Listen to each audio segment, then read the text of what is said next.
on va se tourner vers notre deuxième actualité. Et cette deuxième actualité nous emmène en Allemagne. Pourquoi en Allemagne, Ando ? Eh bien parce que l'Allemagne est devenue le 3e pays d'Europe à légaliser le cannabis à usage récréatif.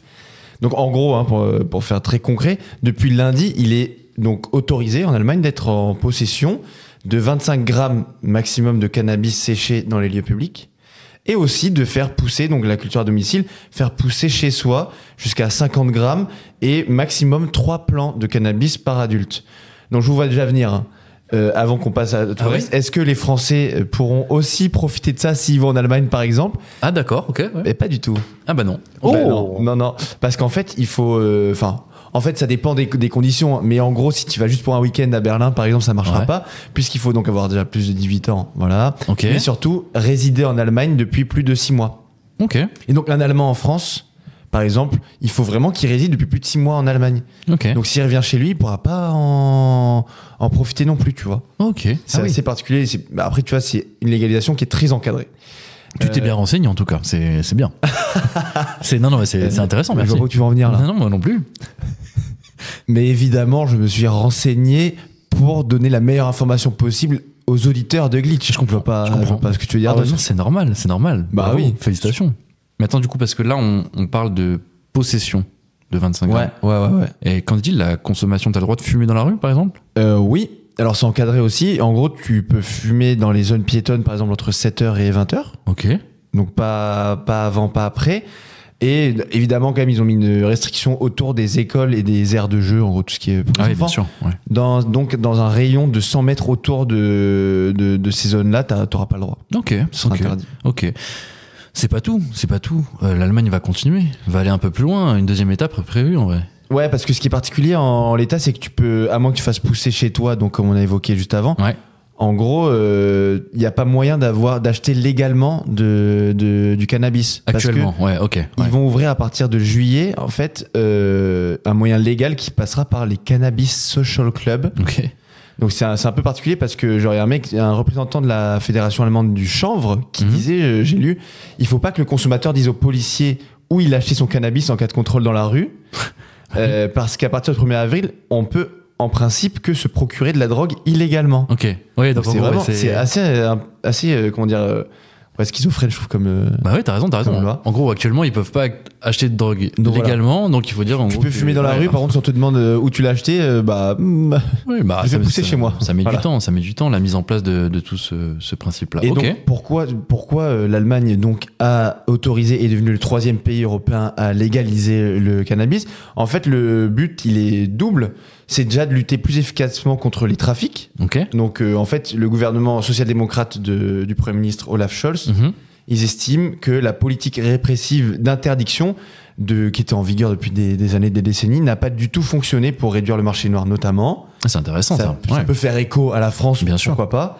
Et le but aussi, c'est de conduire en fait les consommateurs vers des produits bien moins nocifs que ceux qui sont disponibles dans les points de deal, parce qu'on part du principe que en vendant légalement de la beuh, du cannabis, dans des points de vente légaux, il y aura forcément un contrôle de qualité, déjà un contrôle de qualité est forcément bien supérieur que dans les points de deal. Donc en gros, c'est aussi une affaire de santé publique. Enfin, l'objectif est en tout cas de santé publique de cette nature-là. Bah oui, bien sûr. Putain, ça fait écho, comme tu le dis. Et on en parlait même déjà la semaine dernière. Est-ce que la légalisation serait pas une mesure efficace justement pour lutter contre les trafics de drogue au lieu de faire des places nettes XXL toutes les semaines. C'est vrai qu'on en parle. Et d'ailleurs, le contrôle qualité, mais attends, chaque produit vendu dans l'Union européenne doit passer un contrôle qualité CE. Est-ce qu'il y aura des contrôles qualité CE de la drogue ? Je pense vraiment que ça existe déjà, parce que tu as déjà 2 pays qui l'ont légalisé, le cannabis. Tu as Malte, le premier à le faire en 2021, et Luxembourg plus récemment en 2023. Alors ça n'avait pas fait trop de bruit. Non. Sachant que le Danemark a vu passer dans son parlement une proposition de loi pour une expérimentation de légalisation sur 5 ans. Bon, ce qui est étrange, c'est que la proposition a été faite en 2022, mais elle n'a toujours pas été votée. Mais potentiellement, il pourrait être le 4e pays, en gros. Ils sont plutôt lents au Danemark, que la navette parlementaire ne fonctionne pas. Mais du coup, de ce fait, vu qu'il y a déjà du monde qui a légalisé, je pense vraiment qu'il y a déjà des règlements qui régulent la qualité. Zach, comment tu accueilles cette nouvelle, toi ? Tu trouves que c'est une bonne idée ce que fait l'Allemagne actuellement ? Ouais, je pense que c'est. Après, il faut voir comment c'est fait quand vous parlez de traçabilité des produits, etc. La première bonne nouvelle, elle est sanitaire, c'est-à-dire que si ça implique un contrôle sur la qualité de ce qui est vendu et que c'est tracé, c'est une excellente nouvelle. Après, la deuxième nouvelle, c'est que moi, j'ai rien de particulier contre les trafiquants de drogue, si ce n'est qu'il y a des morts, ils ont du sang sur les mains, de la chaîne d'approvisionnement en Amérique du Sud ou quel que soit le pays d'où ça vient. Généralement, cannabis, c'est plutôt Maghreb. Mais jusqu'à du coup la vente, enfin il y a des morts et il y a du sang, tu vois ce que je veux dire. Donc si ça enraye ça, ok. Après si c'est un truc pour que derrière en fait les trafiquants se déportent sur juste pour ouvrir une boutique, mais que derrière il y a les mêmes trafics et en fait on n'a aucune traçabilité sur d'où vient le produit et comment il est. Ce dont je doute, hein, c'est que c'est le but de la manœuvre, tu vois. J'ai regardé du coup, en fait le premier pays dans le monde à avoir légalisé le cannabis, c'était en 2013, c'était l'Uruguay. Ok. Ouais. Donc c'est ceux qui ont le plus de recul en tout cas sur cette politique-là. Et eux, ce qu'ils observent, c'est qu'il y a une très forte réduction des parts de marché contrôlées par les narcos. Donc eux, l'Office national des drogues d'Uruguay disait, quand ils avaient observé en 10 ans en gros une réduction de 58% à 22% ce contrôle par le marché noir. Donc ça marche vraiment bien.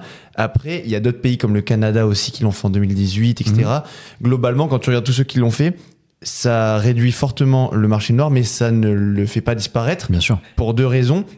Déjà parce que souvent les légalisations, en gros, elles sont accompagnées de seuils. Tu vois, comme on a vu là avec ce que tu peux posséder en Allemagne. En gros, 25 grammes. Voilà, t'as deux trucs. T'as le seuil de quantité de produit et t'as le seuil de THC dans le produit. Oui. Et en gros, t'as des consommateurs qui veulent avoir plus que 25 grammes, par exemple, en Allemagne, ou avoir un produit plus fort et plus dur. Et donc, forcément, ils vont vers un marché noir. Donc, il y a une demande, donc il y a un marché. Ouais.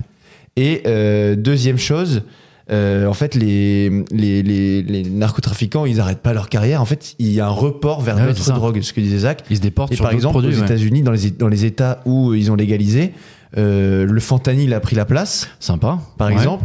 Ou aux Pays-Bas, genre vachement de cocaïne, tu vois. Ouais, les drogues plus fortes, oui, bien sûr. Voilà.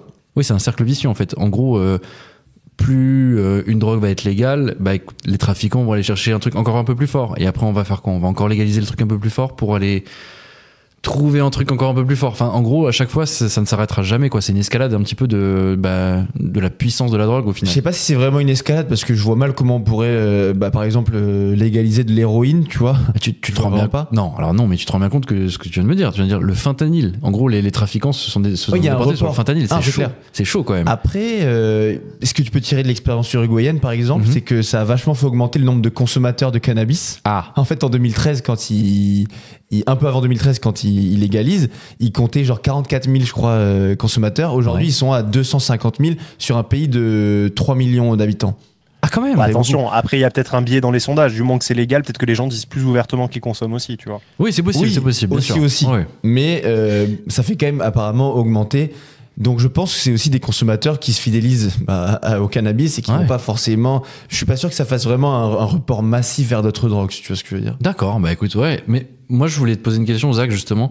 Moi je vais dire un peu ce que j'en pense. Je trouve que c'est pas vraiment une bonne idée. Je n'aime pas du tout cette solution parce que moi je vois autour de moi les gens qui fument régulièrement, voire massivement. Je le vois, ça a des conséquences majeures. Et on a beau dire ce qu'on veut, je vois à quel point ils sont ralentis, à quel point ils perdent avec les années toute vigilance, mais même agilité d'esprit, c'est vrai. Et réflexion. Je suis désolé. Peu importe ce que disent les études ou quoi, il y a des cas concrets autour de moi, des mecs qui fument du matin au soir, et tu te dis, oui, ce mec-là, il est devenu un légume, et je vais pas, je vais pointer du doigt, évidemment, le shit qu'il fume tous les jours. Tu penses que c'est une solution viable, toi, Zach, justement? Oui, mais en tout cas, s'il n'y a pas une politique sanitaire qui suit à côté, c'est-à-dire qu'aujourd'hui, l'addiction, et le trouble addictif, il est réel. C'est-à-dire que tu as des troubles de l'addiction à cause de ce produit-là, comme on l'a avec l'alcool, ok? Bien sûr.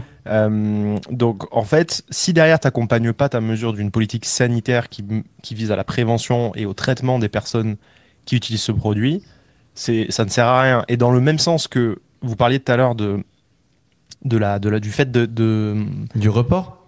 Du report, non, du fait que derrière il y a une surenchère de la puissance des produits vendus par les. Mais tant qu'on responsabilise pas et qu'on ne sanctionne pas le consommateur aussi en parallèle, mais qu'en même temps, on ne le traite pas comme un criminel. Parce qu'en fait, tout l'enjeu, c'est d'avertir le consommateur, de le réprimer, tout en ne le considérant pas uniquement comme un criminel ou un fautif, mais comme un malade. Ouais. Mais il faut qu'il ait, d'une part, peur d'aller consommer, parce que pour son portefeuille, son casier judiciaire, il peut morfler, mais en plus de ça, on doit l'accompagner à avoir une politique sanitaire. Et c'est cette balance qu'on n'arrive pas à trouver, parce que d'un côté, on a des psychiatres qui disent « Ouais, mais attendez, c'est des malades, vous les sanctionnez, alors qu'en fait, c'est des malades, c'est pas des coupables. » Et de l'autre côté, vous avez les flics qui disent non, mais si derrière ça modifie son comportement et qu'il tue 3 personnes sur une route ou qu'il va agresser une femme sexuellement après avoir consommé ça, bah c'est un coupable, c'est un criminel. Donc en fait, il faut qu'il y ait vraiment une entente là-dessus. Donc, mais c'est-à-dire que si derrière tu légalises le cannabis, mais que tu ouvres la porte à des drogues plus puissantes, la voie aussi, c'est de sanctionner lourdement la consommation des drogues du marché noir. Ouais. Mais en plus, que ce soit pour les drogues du marché noir ou pour les vraies drogues, avoir vraiment une politique sanitaire et de prévention et de prise en charge. On le fait avec l'alcool au final. C'est-à-dire que c'est légalisé, c'est un ravage sur la santé publique, l'alcool, n'oublions pas. Bien sûr. C'est un ravage, c'est un carnage. Mais bon, dès qu'il y a une pub, on dit, bon ben, ça te flingue la santé, mais tu vas te faire un martini, quoi.